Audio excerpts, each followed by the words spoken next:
Hello everyone, स्वागत है आपका पॉलिटी की 5000 प्लस एमसीक्यू की रिवीजन सीरीज में। आज का टॉपिक रहने वाला सीबीआई से रिलेटेड। लास्ट तक बने रहना, कंप्लीट सीबीआई का टॉपिक कवर हो जाएगा। किस किस तरीके के अपडेट रहे हैं सीबीआई से रिलेटेड, कैसे कैसे क्वेश्चन पूछे जा रहे हैं, और कंप्लीट स्टैटिक पोर्शन आपका इस वीडियो में देखने को मिलेगा। ठीक है, तो शुरुआत करते हैं विद फर्स्ट एमसीक्यू। कुछ सिंपल के एमसीक्यू रखेंगे स्टार्टिंग में, बाद में कुछ कॉम्प्लिकेटेड जो बार बार एग्जाम में पूछे जा रहे हैं। ठीक है, स्टार्ट करते हैं फर्स्ट एमसीक्यू से। CBI function under which ministry? CBI का फंक्शन किस मिनिस्ट्री के अंदर आता है? ठीक है, जब सीबीआई बनी थी ना, उस टाइम पे इसका फंक्शन आता था मिनिस्ट्री ऑफ होम अफेयर्स के अंदर। बट अभी इसको ट्रांसफर कर दिया गया है। अभी ये आती है department of personal training, ministry of personnel public grievance pension के अंदर। ठीक है, बी ऑप्शन, और जो डायरेक्टली पीएमओ के अंदर होता है, प्राइम मिनिस्टर ऑफिस। ठीक है, ministry of personnel public grievance and pension. तो ऑप्शन आप लगाएंगे होम अफेयर्स नहीं, ministry of personnel public grievance and pension, correct answer. Next question पे जाते हैं। For cases under prevention of corruption act, CBI superintendent lies with. मतलब जो corruption के जो केसेस होते हैं 1998 का 1988 का जो एक्ट है, उसके अंदर करप्शन से रिलेटेड जब सीबीआई इन्वेस्टिगेशन कर रही है होती है, तो इसके ऊपर सुपरविजन का काम कौन सी डिपार्टमेंट करता है? तो वो सुपरविजन का काम करता है सेंट्रल विजिलेंस कमीशन। ठीक है, तो C option will the correct answer. Next question पे जाते हैं। सीबीआई किस किस को असिस्ट करती है? कौन सी बॉडी है जो जहाँ जो सीबीआई से हेल्प लेती है, मतलब सीबीआई उनको असिस्ट करती है? तो वो दो बॉडी है, एक तो अपना सीबीसी लास्ट में, सेंट्रल विजिलेंस कमीशन करप्शन वाले केसेस में, और लोकपाल। ठीक है, ये दो बॉडीज को सीबीआई असिस्ट करती है, तो option Lokpal and CBC. Next question पे जाते हैं।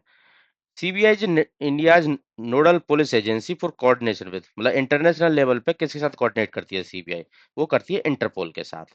ठीक है, ऐसे मतलब नेशनल लेवल पे एक नोडल पुलिस एजेंसी है सीबीआई, इंटरनेशनल लेवल पे इंटरपोल के साथ कोऑर्डिनेट करती है इंटरनेशनल क्राइम से रिलेटेड।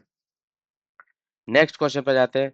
जो स्पेशल पुलिस एस्टेब्लिशमेंट एक्ट बना था, ठीक है, जो सीबीआई से पहले था, वो किस कार्यकाल में क्रिएट किया गया था, मतलब किस सन में वो क्रिएट किया गया था? वो किया गया था 1941 में। अब ये देख लेते हैं, वर्ल्ड वॉर टू का टाइम था उस टाइम पे 1941 का। तो जो वर्ल्ड वॉर से डिफेंस से रिलेटेड प्रिक्वायरमेंट होती थी, ट्रांसफर होता था एक जगह से दूसरी जगह रेलवेज के थ्रू, तो उस सब में जो करप्शन चल रहा था, उस लिए इस पर्पज के लिए पुलिस एस्टेब्लिशमेंट को एस्टेब्लिश किया गया था। ठीक है, 1941 में। नेक्स्ट क्वेश्चन पे जाते हैं। जो एसपी है, वो ओरिजिनली सेटअप किया गया था किस चीज की इन्वेस्टिगेशन करने के लिए, करप्शन से रिलेटेड? तो war related procurement during world war two. ठीक है, ये ऑलरेडी मैं बताया था आपको फर्स्ट क्वेश्चन में। नेक्स्ट क्वेश्चन पे आ जाते हैं। सीबीआई ड्राइव करता है अपनी इन्वेस्टिगेटिंग पावर किस एक्ट से? किस एक्ट से सीबीआई की इन्वेस्टिगेशन पावर आती है? ठीक है, ये जो Delhi special police establishment act है 1946, वहां से अपनी पावर ड्राइव करता है।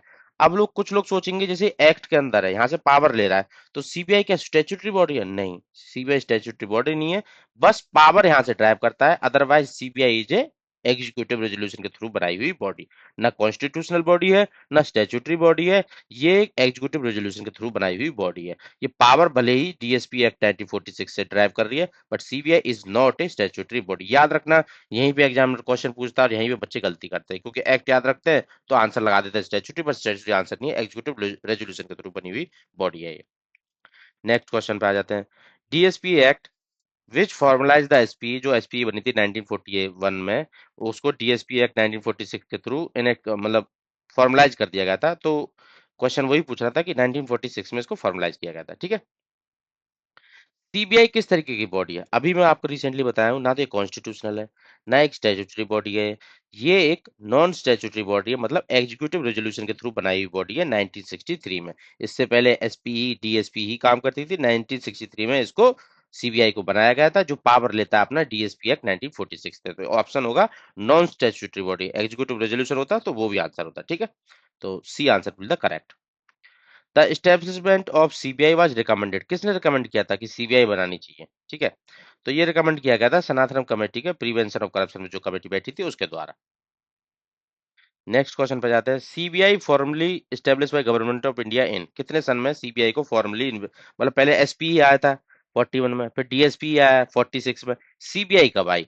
जब सनातन कमेटी की रिकमेंडेशन आई 63 में, तब ये इसको सीबीआई को फॉर्मली बनाया गया। इससे पहले मिनिस्ट्री ऑफ होम अफेयर्स के अंदर थी, इसके बाद ये अपना ministry of personnel public grievance and pension के अंदर आ गई। ठीक है,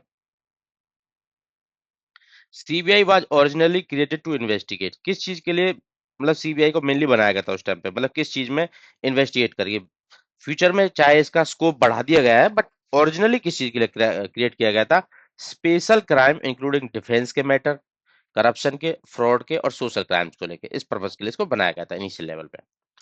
नेक्स्ट क्वेश्चन को देख लेते हैं। Over time CBI expanded its investigation to include which of the following, मतलब जो सीबीआई का स्कोप था पहले, उसको धीरे धीरे एक्सपेंड किया गया, अदर जो क्राइम रहते हैं उनको इंक्लूड किया गया। तो इन चारों ऑप्शन में से कौन कौन से हैं जो इस पे अब सीबीआई इन्वेस्टिगेशन करती है? जैसे असेसिनेशन हो किसी का, किडनैपिंग का केस हो तो उसको भी सीबीआई देखती है, हाईजैकिंग वगैरह हो एयरक्राफ्ट वगैरह की तो उसको भी देखती है, एक्सट्रीमिस्ट लेड क्राइम हो उसको भी देखती है। तो ऑल ऑप्शन आर करेक्ट। अब इस केस में सीबीआई भी आती है इन्वेस्टिगेशन करने। Investigation of fake currency note, जो फेक इंडियन करेंसी नोट होते हैं और मेजर बैंक फ्रॉड होते हैं, वो सीबीआई के किस डिवीजन के अंदर आते हैं? देखो सीबीआई के 7 डिवीजन है, 7 डिवीजन है डिफरेंट डिफरेंट सेगमेंट्स में। तो उनमें से एक डिवीजन है जो इकोनॉमी से रिलेटेड, मतलब फंड्स फाइनेंस से रिलेटेड डील करता है, वो सीबीआई का कौन सा डिवीजन है? वो सीबीआई का इकोनॉमिक ऑफेंस विंग। ठीक है, तो C answer is the correct, economic offence wing CBI के अंदर जो ये सब फेक करेंसी बैंक फ्रॉड्स वगैरह ये सब डील करती है। स्पेशल क्राइम के लिए कौन सा डिवीजन है सीबीआई के अंदर, ये क्वेश्चन पूछ लिया है।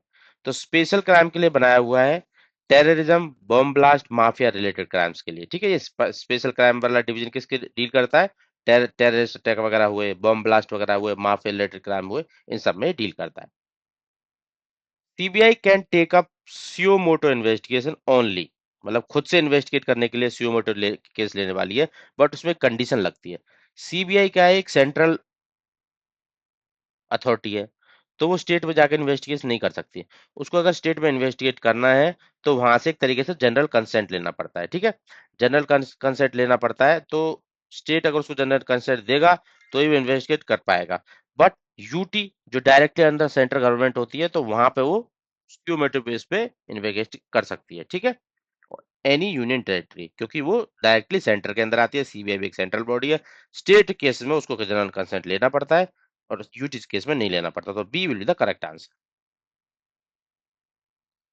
फिफ्थ क्वेश्चन में आते हैं। Central government can permit the CBI to investigate in state only when, central government CBI को कब परमिट करती है कि स्टेट में जाकर इन्वेस्टिगेट करो? ओनली कंडीशन, जब वो वहां पे जनरल कंसेंट दे देते हैं। ठीक है, और दूसरा कंसर्न स्टेट गवर्नमेंट के कंसेंट। ठीक है, ऐसे भी लिखा आ सकता है, जनरल कंसेंट या कंसर्न स्टेट गवर्नमेंट का कंसेंट मिलता है तभी।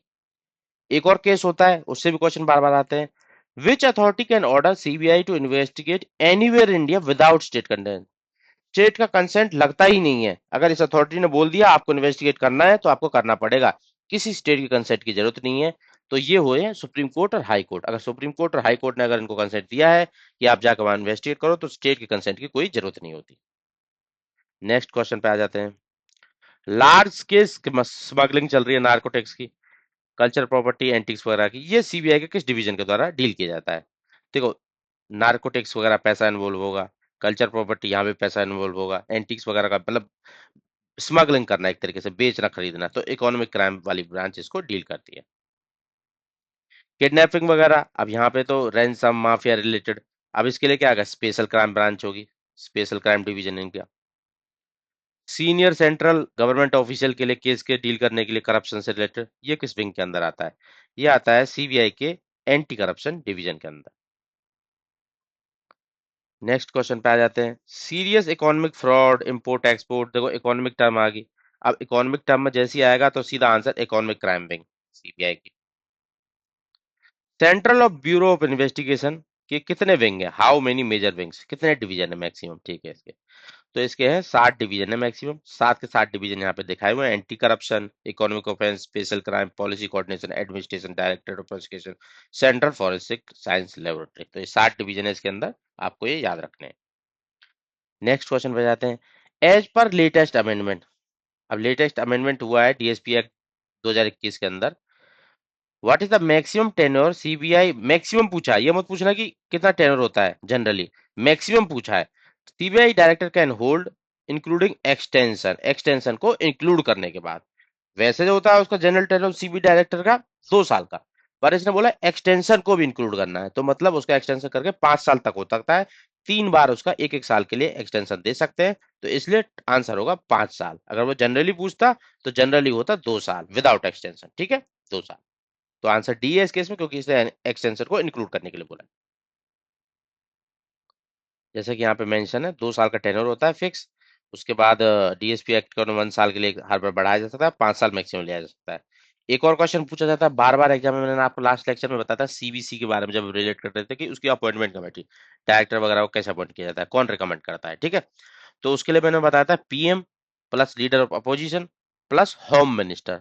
तीसरा टर्म कौन था? Home minister. यहाँ पे थोड़ा उल्टा होता है, पीएम और लीडर ऑफ अपोजिशन होंगे, पर होम मिनिस्टर की जगह यहाँ पे तो सीजीआई होगा, और सीजीआई नहीं होगा तो उस केस में सुप्रीम कोर्ट जज होगा, ठीक है। तो आपको यहीं पे सीबीआई और सीबीसी में एक ही टर्म याद रखनी है, पीएम और लीडर ऑफ अपोजिशन होंगे होंगे, सीबीसी के केस में होम मिनिस्टर होगा, और सीबीआई के केस में सीजीआई या सुप्रीम कोर्ट का जज होगा, ठीक है। As per Lokpal Act, CBI director is appointed by committee headed by Prime Minister. Which of the following are other member? Prime Minister के अलावा कौन से मेंबर है सीबीआई डायरेक्टर के अपॉइंटमेंट में? ऑलरेडी बता चुका हूँ, leader of opposition in Lok Sabha and chief justice of India supreme court जज, ठीक है। मतलब लीडर ऑफ अपोजिशन भी लोकसभा से, ना कि राज्यसभा से, ये टर्म भी आपको याद रखनी है, leader of opposition in Lok Sabha, not in Rajya Sabha. और सीजेआई।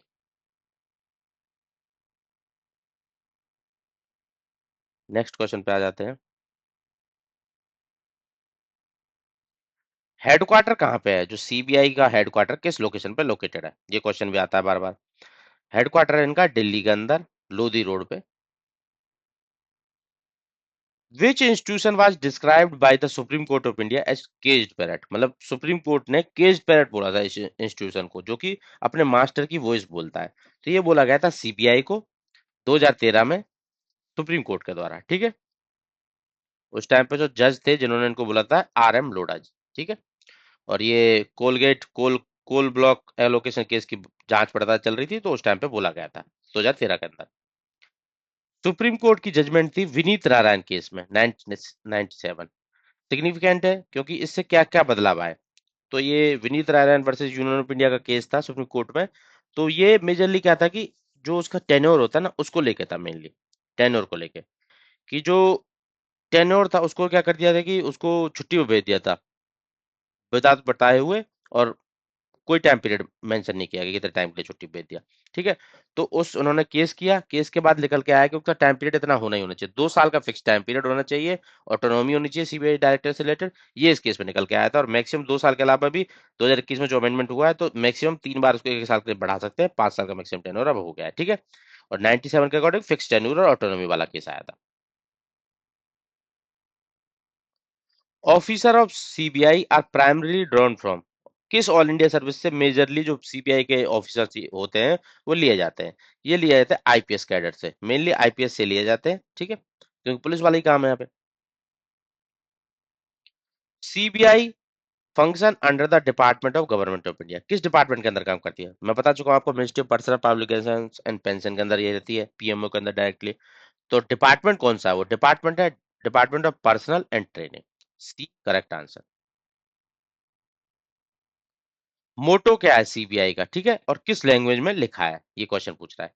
तो लैंग्वेज है मोटो की संस्कृत, उसके अलावा इंग्लिश में भी एक मोटो है, ठीक है।